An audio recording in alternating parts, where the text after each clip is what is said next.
Misha n'a que 7 jours pour transformer nos apprentis en véritables cascadeurs. Il n'a pas de temps à perdre et très vite il enchaîne les difficultés malgré la fatigue et la température extérieure qui avoisine les 40 degrés. Il va leur falloir s'accrocher. C'est le cas pour Tony, qui ne peut pas passer à côté de cette deuxième chance. Ce qui m'a donné vraiment envie d'être cascadeur, c'est vraiment les films d'action, Jackie Chan, Bruce Lee, et tous ces films où il y a le feu, l'action, où ça pète de partout. Déjà tout petit, je prenais des risques, je voulais toujours aller au-delà des choses autorisées. Tony a 30 ans et vit à Boulogne-sur-Mer. Pour accomplir son rêve, il travaille dur afin de suivre une formation de cascadeur. J'ai travaillé pendant 1 an, j'ai fait plein de petits boulots, tout ça, et je suis parti là-bas à Paris faire cette formation cascade.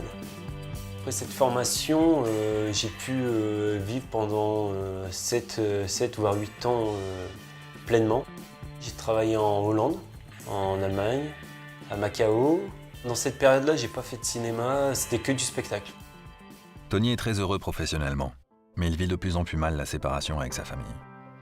C'était quand même des périodes de 6 voire 1 an. Je partais comme ça, sans revenir, sans retour. Je ne voyais pas ma famille grandir. Quand vous avez un neveu de 2 ans, que vous le prenez dans les bras, il se met à pleurer parce que vous êtes un inconnu, c'est dur. Il décide alors d'allier la passion de son métier et l'amour de sa famille en rentrant en France. C'était pendule à zéro, on recommence tout. C'était pas le même jeu. La place est très chère à avoir et très facile d'y en sortir. Donc c'était casting. Ça a été très aléatoire. Il y a des fois où je pouvais faire un film. Ça s'arrêtait pendant 2 mois. Après, je reprenais, je faisais 3 tournages.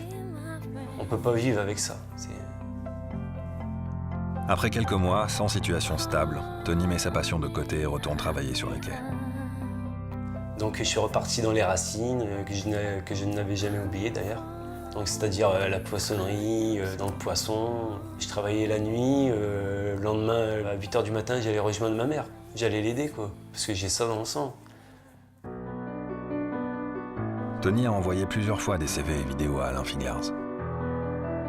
J'avais besoin d'avoir son avis quoi. Qui me dise bah non, t'es pas fait pour ça, ou continue, ne lâche rien, et il faut encore plus de persévérance. Et là, c'est vrai que ça m'a redonné une étincelle parce que il a peut-être vu que j'avais quand même des qualités qui pourraient lui plaire. Je suis très heureux, très honoré que M. Figlas m'ait choisi. J'arrive même pas à y croire aujourd'hui. Je me dis que c'est un truc de fou. Futur papa, Tony souhaite vivre à fond ce stage pour faire en sorte que son fils soit fier de lui en tant que cascadeur. Avec cette opportunité, je souhaite que sa carrière se lance, qu'il soit épanoui et enfin être fier de lui, car pour lui, c'est jamais assez. Je vais être papa, j'ai une famille formidable, j'ai une femme formidable, mais c'est vrai qu'il manque la petite étincelle, quoi. C'est les tournages, l'adrénaline. Et demain, c'est direction, je sais pas moi, Paris ou Marseille, et on va tourner une chute d'auteur, plus une torche humaine, un combat, et demain on fait une percute de voiture. C'est vraiment le truc, c'est vraiment qui me ferait vivre à fond. C'est magique. En fait, ça se raconte même pas, ça se vit en fait.